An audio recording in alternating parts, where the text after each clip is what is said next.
Assalamualaikum warahmatullahi wabarakatuh. Yang saya hormati Bapak Dr. Sarwit Sarwono M.Hum dan Ibu Vina Hiasa M.A. Yang saya banggakan teman-teman seperjuangan satu kelas. Puji syukur marilah kita panjatkan kepada Allah Subhanahu wa taala dan sholawat serta salam semoga tetap tercurahkan kepada Nabi kita, Nabi besar Muhammad Shallallahu alaihi wasallam. Baik teman-teman, supaya kegiatan hari ini mendapat berkah, mari kita buka kegiatan perkuliahan online ini dengan membaca lafaz basmalah. Bismillahirrahmanirrahim. Di sini kami akan melakukan presentasi. Dalam hal ini, kelompok kami, kelompok 3 akan mempresentasikan mengenai kesusastraan zaman Islam secara bergiliran. Saya, M. Iqbal Saputra, selaku moderator akan memimpin kegiatan ini sampai dengan selesai.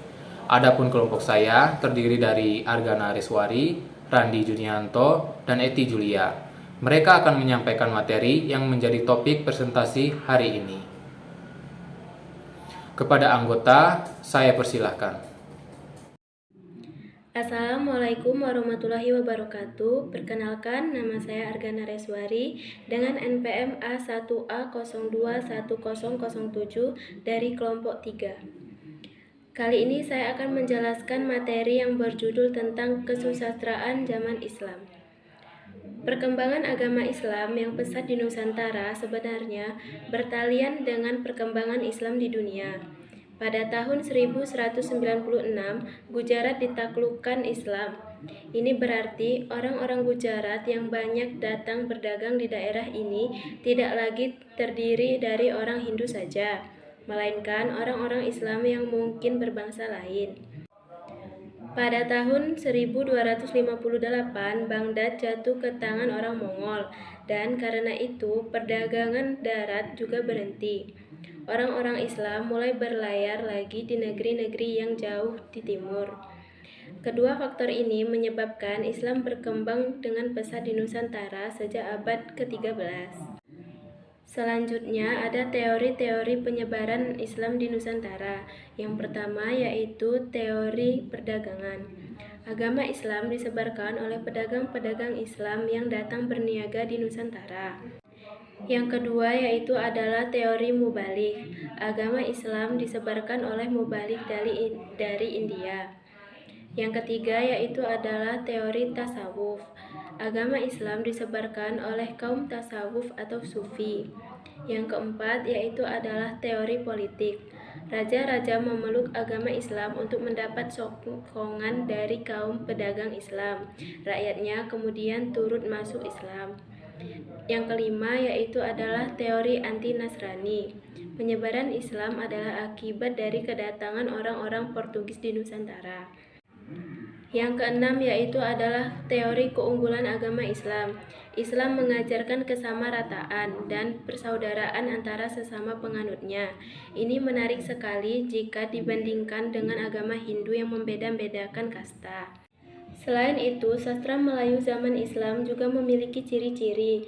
Yang pertama adalah sastra Melayu zaman Islam adalah sastra tertulis yang mewujud sesudah Islam masuk dan huruf Jawi diciptakan. Sastra ini tertulis di dalam bahasa Melayu yang memang sudah menjadi bahasa perantaran di rantau ini sebelum Islam masuk. Sesudah masuknya Islam, bahasa Melayu mengalami perkembangan pesat dan sebuah bahasa pergaulan. Bahasa Melayu menjadi bahasa peradaban Islam. Melalui bahasa Melayulah agama Islam. Demikian juga sastra yang berunsur Islam tersebar ke seluruh Nusantara. Tidak berlebihan kalau dikatakan bahwa bahasa Melayu adalah bahasa Islam. Ciri-ciri yang kedua yaitu adalah sebagian besar dari hasil sastra ini adalah terjemahan atau saduran yang berasal dari bahasa Arab atau Parsi. Terjemahan dan saduran itu dilakukan oleh dua kelompok orang. Kelompok pertama ialah orang Melayu Nusantara yang belajar dan termastautin di tanah Arab. Kelompok kedua ialah pedagang dari India Selatan yang membanjiri pelabuhan-pelabuhan Nusantara pada zaman Islam. Hasil karya kelompok pertama berupa kitab yang berunsur keagamaan, sedangkan hasil kelompok yang kedua berupa hikayat-hikayat yang bersifat hiburan. Mungkin itulah sebabnya maka orang pengkaji Jerman memahami sastra Melayu sebagai sastra dagang, sastra yang hidup di tengah-tengah orang dagang. Hasil karya ciptaan orang setempat sedikit sekali. Ciri-ciri yang ketiga yaitu adalah hampir semua hasil karya ini tidak diketahui nama pengarang atau penulisnya. Walaupun demikian, ada bukti yang menunjukkan bahwa sastra ini telah lahir sesudah Islam masuk dan huruf Jawi diciptakan. Dengan kata lain, sastra Islam Melayu termasuk sastra yang awal di dalam bahasa Melayu. Sastra ini kemudian diterjemahkan ke dalam berbagai bahasa di Nusantara. Kemudian terdapat jenis sastra Islam yang disebut oleh R. Rolfing. Yang pertama yaitu adalah cerita Al-Quran, kedua cerita Nabi Muhammad, ketiga cerita sahabat Nabi Muhammad, keempat adalah cerita pahlawan Islam, dan yang kelima adalah cerita kitab. Cerita Al-Quran.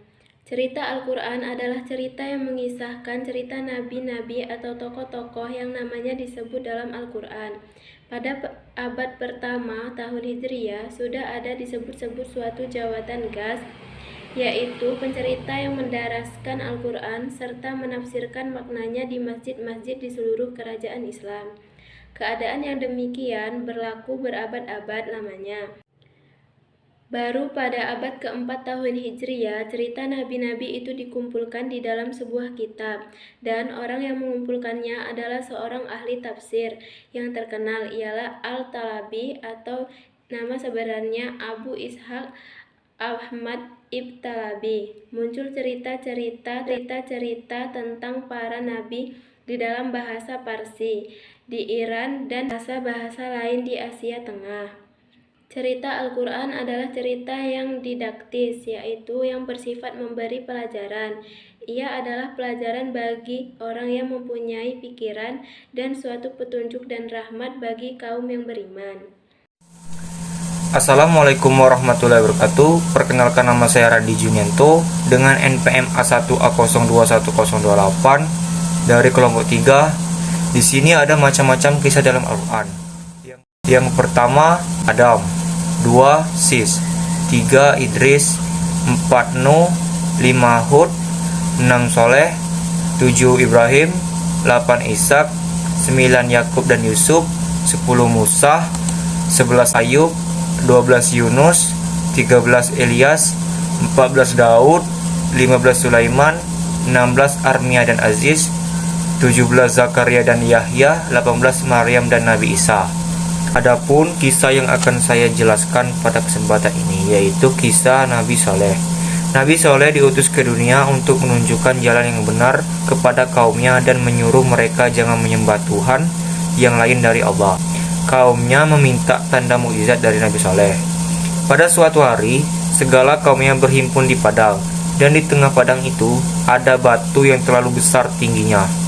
Berkat doa Nabi Soleh, batu itu pun berteriak-teriak seperti perempuan hendak beranak. Beberapa lama antaranya, keluarlah seekor unta dari batu itu. Setelah jadi unta, itu berdiri di atas batu itu. Maka, makin lama makin besar tubuhnya. Dengan takdir Allah, unta itu bunting pula. Lalu, melahirkan seekor anak unta. Dengan tiba-tiba terjadilah pula terlaga di tepi batu itu. Maka unta itu pun turun minum air dan makan rumput. Melihat kejadian ini, kaum soleh pun berimanlah. Nabi Soleh mengingatkan supaya mereka jangan membunuh unta itu. Kalau tidak, siksaan Tuhan akan menimpa mereka. Tetapi air susu unta itu boleh mereka minum. Adapun unta itu mengeluarkan susu yang sangat banyak sekali. Susu yang tidak habis diminum itu pun dijadikan minyak dan diperniagakan. Maka kayalah segala kaum Nabi Saleh. Berapa lama antaranya, timbulan niat jahat di dalam hati seorang dari kaum Nabi Saleh. Dengan bantuan 9 orang lainnya, mereka membunuh unta itu. Anak unta itu gaib di dalam hutan. Nabi Saleh lalu meramalkan siksaan Tuhan yang akan datang. Kaum yang ingkar itu ada yang mencari kapas untuk menyumbatkan telinganya, ada yang menggang sebagai tempat tidur supaya tidak mendengar petikan Jibril. Pada suatu hari, Jibril berpekik, seperti bunyi halilintar yang amat sangat. Maka habislah segala kaum yang durhaka itu, mati bersyukuran. Hatta Nabi Soleh pun berpindah ke negeri yang lain. Berapa lama Nabi Soleh pun wafat. Dan adapun selain dari kisah Nabi Soleh, adapun kisah dari Nabi Ishak. Sesudahnya wafat Nabi Ibrahim, Nabi Ismail meminta supaya dia diberi sedikit harta pusaka bapaknya. Nabi Ishak enggan membagi harta bapaknya kepada Nabi Ismail. Katanya, Nabi Ismail adalah anak gundik, sedangkan dia sendiri adalah anak raja. Jibril lalu datang memberi perintah kepada Nabi Ishak. Jibril meramalkan bahwa dari keturunan Nabi Ismail akan lahir Nabi akhir zaman, Nabi yang paling mulia yaitu Nabi Muhammad. Sedangkan keturunan Nabi Ishak menjadi Yahudi dan Nasrani yang kafir. Ditambahkannya pula bahwa keturunan Nabi Ishak menjadi sahaya atau budak orang. Nabi Ishak lalu menangis memikirkan nasib keturunannya. 12 tahun lamanya Nabi Ishak menangis sehingga matanya menjadi buta. Kemudian dia memohon Tuhan mengampuni dosanya. Dosa Nabi Ishak pun diampuni. Jibril lalu datang kepada Nabi Ishak dan mengatakan bahwa dari keturunannya akan lahir Nabi Musa, dan keturunannya juga akan dianugerahi kitab Taurat yang mengandungi hukum Tuhan. Hatta cahaya mata Nabi Ishak pun dipulangkan dan Nabi Ishak dapat melihat kembali. Hikayat Raja Jumjuma atau Tengkorak Kering. Menurut Ustadz, hikayat ini tidak pernah disebut orang sebelum abad ke-19. Tetapi suduran hikayat ini terdapat dalam bahasa Sunda, Aceh, Parsi, dan Hindustan. Pada tahun 1823, hikayat ini sudah diterjemahkan ke dalam bahasa Inggris dan diterbitkan dalam majalah Asiatic Journal 294-296. Naskah hikayat ini agak banyak dan terdapat di berbagai perpustakaan di Jakarta, Leiden, dan London. Dalam bahasa Melayu sebenarnya ada 3 versi hikayat ini. Satu di antaranya berjudul Hikayat Maharaja Ali dan dikatakan mempunyai plot yang sama dengan hikayat Bispu Raja. Satu lagi ialah Hikayat Raja Jumjuma yang dibicarakan ini. Cerita Nabi Muhammad. Sebagai katan Al-Anbiya, Rasul yang terakhir, Nabi Muhammad adalah Nabi pilihan yang sangat disanjung tinggi oleh umat Islam. Perbuatannya juga menjadi contoh teladan orang yang beriman. Cerita Nabi Muhammad sebenarnya dibagi kepada 3 jenis. Jenis pertama ialah cerita yang mengisahkan riwayat Nabi Muhammad dari kelahiran hingga wafatnya. Jenis yang kedua yaitu cerita yang menceritakan mukjizat Nabi Muhammad. Dan jenis yang ketiga ialah apa yang dimaksud dengan cerita magzi. Adapun hikayat tentang Nabi, yang pertama hikayat Nur Muhammad, yang kedua hikayat bulan berbelah, yang ketiga hikayat Nabi bercukur, yang keempat hikayat Nabi wafat, dan yang kelima hikayat Muhammad Hanafiyah. Hikayat Nur Muhammad. Hikayat Nur Muhammad dikenal sebagai hikayat kejadian Muhammad, adalah sebuah hikayat yang sangat populer di kalangan orang yang cenderung kepada ilmu tasawuf. Sejak abad ke-9, ahli-ahli sufi telah mulai membincangkan Nur Muhammad. Nur Muhammad dianggap sebagai roh Nabi Muhammad yang mula-mula diciptakan oleh Allah, kemudian diwariskan kepada Nabi Adam secara turun-temurun hingga kepada Nabi Muhammad. Sebelum alam ini jadi, Allah telah menjadikan nur, cahaya. Maka Nur sujud kepada Allah 50 tahun lamanya. Kemudian umatnya difardukan rukun Islam yang kelima, yaitu 1. Mengucapkan kalimat syahadat, 2. Sembahyang 5 waktu sehari semalam, 3. Puasa pada bulan Ramadan, 4. Memberi zakat, dan yang kelima naik haji ke Baitullah Al-Haram. Assalamualaikum warahmatullahi wabarakatuh. Perkenalkan, saya Eti Julia Puspitasari dengan NPM A1A021014 dari kelompok 3. Maka dijadikan pula oleh Allah Ta'ala seekor burung yang mulia dan indah rupanya. Dari anggota burung itu berasal Ali, Hasan dan Husain, Fatimah, Abu Bakar, Umar, Amir Hamzah, Abbas dan Khadijah. Kemudian Nur Muhammad dianugerahi 7 petala laut, yaitu laut ilmu, laut latif, laut sabar, laut akal, laut pikiran, laut rahmat, dan laut cahaya. Dan ia disuruh berenang di tiap-tiap laut itu 10.000 tahun lamanya. Sesudah itu Nur Muhammad disuruh menggerakkan dirinya, maka dengan firman Allah Ta'ala terjadilah seketika 2 dua laksana 4.000 malaikat, 4.000 nabi. Dan dari air yang merintik dari mata, telinga, bahu, hidung, dan tangan Nur Muhammad itu terjadilah 13 nabi yang mursal, 4 malaikat, kalam, loh mahfud, kursi, 7 petala surga, matahari dan bulan, angin, air, api, syajarah, pohon kayu tuba, cincin materi Sulaiman, dan tongkat Musa. Maka cahaya itu turun dari Nabi Adam ke Saisi, dari Nabi Ayub kepada Nabi Musa. Hikayat bulan terbelah. Hikayat bulan berbelah juga dikenal dengan nama hikayat mukjizat Nabi, kecuali terdapat dalam bahasa Melayu. Hikayat ini juga terdapat dalam bahasa Bugis dan Makassar. Dalam naskah ini, anak perempuan yang tidak berkaki dan bertangan itu bukan anaknya sendiri seperti dalam naskah-naskah lain. Ia juga tidak segera masuk Islam setelah menyaksikan mukjizat Nabi. Sebaiknya ia mengarahkan naskahnya untuk menangkap Nabi Muhammad dan Abu Bakar. Hikayat ini berakhir dengan mengatakan bahwa barang siapa yang tidak percaya akan mukjizat ini akan dimasukkan ke neraka yang bawah dan merasakan siksaan. Barang siapa yang menurut kelakuan Abu Jahil tiada selamat seumur hidupnya, tiada mendapatkan kebajikan dunia dan akhirat. Hikayat Muhammad Hanafiyah. Hikayatnya tiada mendapatkan kebajikan dunia dan akhirat. Hikayat Muhammad Hanafiyah. Hikayat Muhammad dibagi menjadi 3. 1. Cerita Nabi Muhammad. 2. Cerita Hasan dan Husain. 3. Cerita Muhammad Hanafiyah. Ceritanya mulai dengan penciptaan nur atau cahaya Nabi Muhammad. Maka Nur Muhammad pun sujud kepada Allah 5.000 tahun lamanya. Setelah itu dijadikan pula Nabi Adam, Nuh, Ibrahim, dan Isa. Maka Jibril pun dititihkan pergi mengambil hati bumi untuk dijadikan lembaga Rasulullah. Maka lembaga itu turun-temurun sampai kepada Amir Abdullah. Adapun pada masa itu Muhammad senantiasa berbuat kebaktian atas bukit Judi.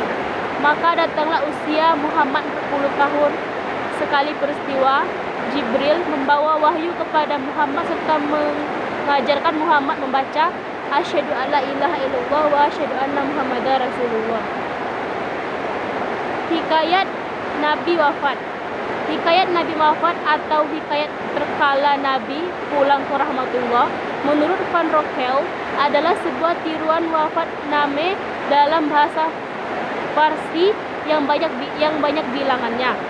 Hikayat ini tidak disebut Wendeli, tetapi saling sesudah ada dalam bahasa Makassar dan Bugis. Pada suatu hari ketika Rasulullah kembali sembahyang di masjid, datanglah Jibril mengunjungnya dengan malaikat maut.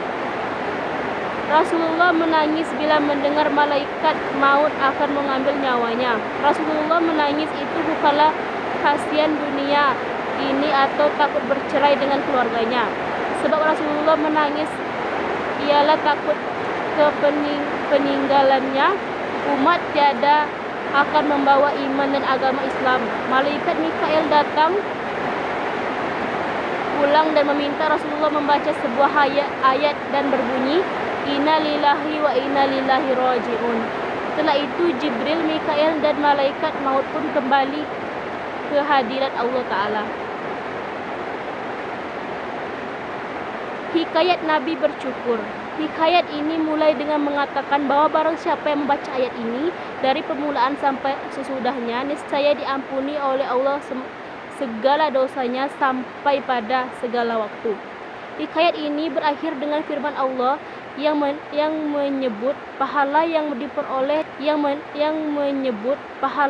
diperoleh dari membaca hikayat ini. Barang siapa yang menaruh hikayat ini dalam selepas dari bahaya dunia dan akhirat dan sakaratul maut, akan mengambil nyawanya dengan sopan dan terpelihara dari soal mungkar nangkir. Nabi Allah juga bersedia bahwa barang siapa yang tidak menaruh hikayat ini, beliau bukan nabi. Barang siapa yang memenuhi hikayat ini, ia akan terpelihara dari bahayanya dan bencana.